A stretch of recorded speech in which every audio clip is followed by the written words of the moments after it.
Hi dear friends and subscribers of Cricket Happenings. Welcome to the show here.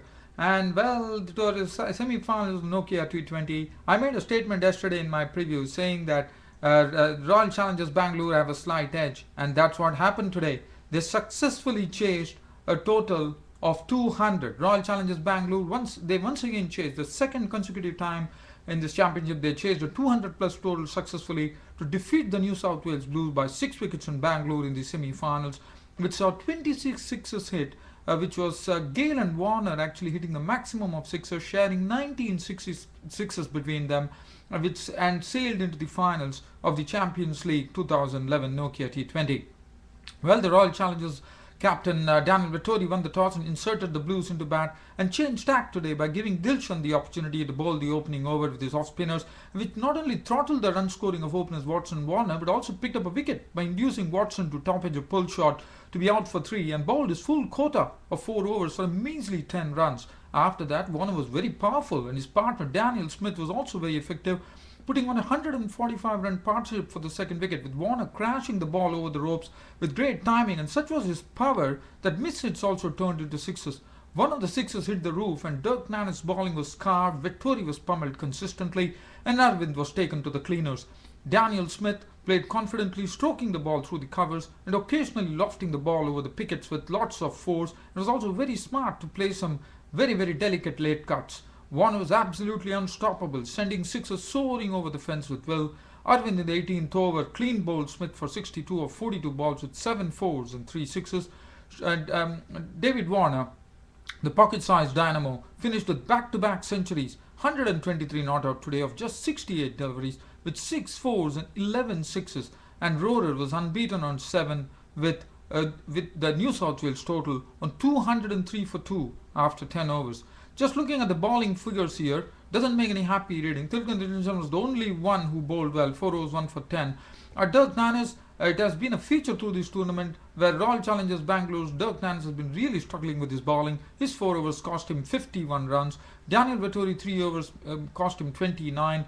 Gayle 1 over got taken for 14 runs. Arvind has been another person who has been really wilting under the blade of all the batsmen, and Arvind's 4 overs cost him 55 runs and giving away 23 runs in the last over that he bowled to David Warner. Bhatkal, the medium pacer, 4 overs cost him 41 runs.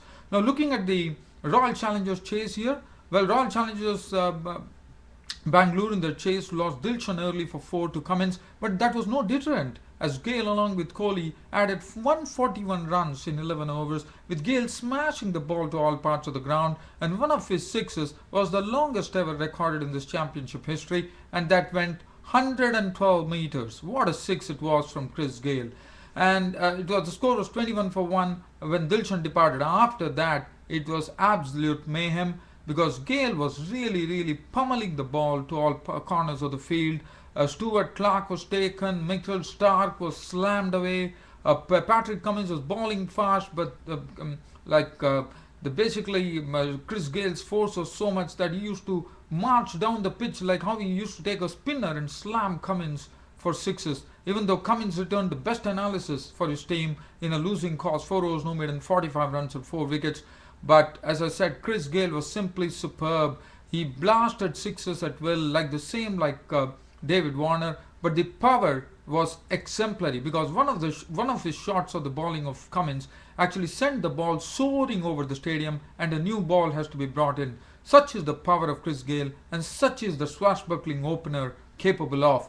And so he kept on going. Virat Kohli was matching him stroke for stroke by playing some beautiful pull strokes and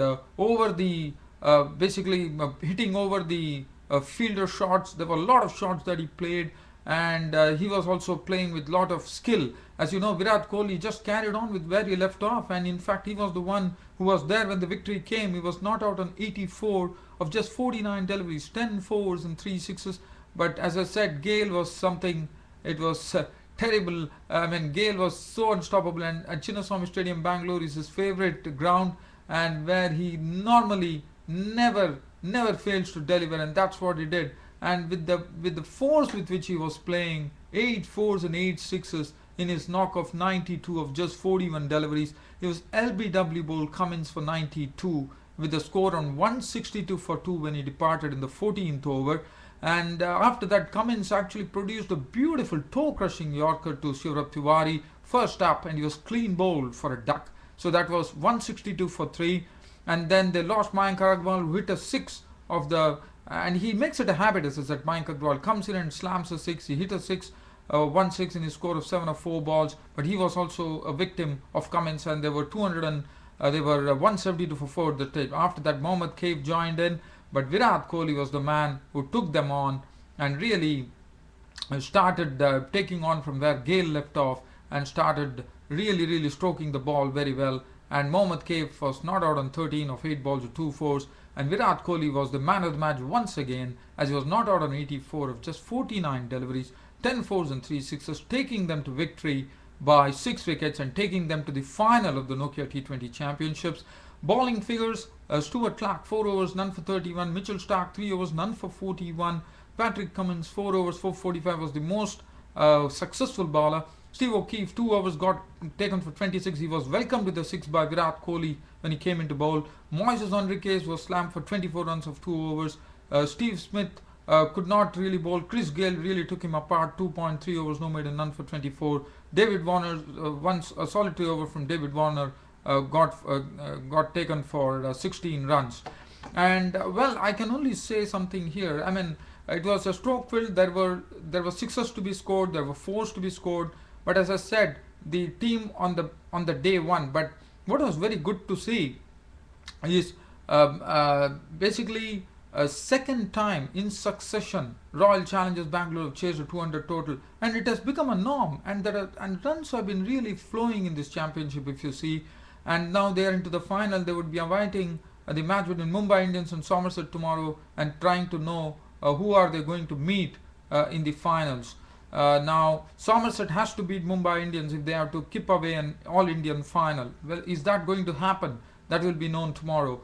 And well, what to say about David Warner and Chris Gayle? And just imagine they are going to be playing for Sydney Thunder as openers, and I'm just shuddering to think what is going to be the fate of the bowlers in that Big Bash 2020 Championship when it takes place, where Chris Gayle would be partnered by David Warner and the Sydney Thunder team. What a combination! A lethal combination, explosive combination.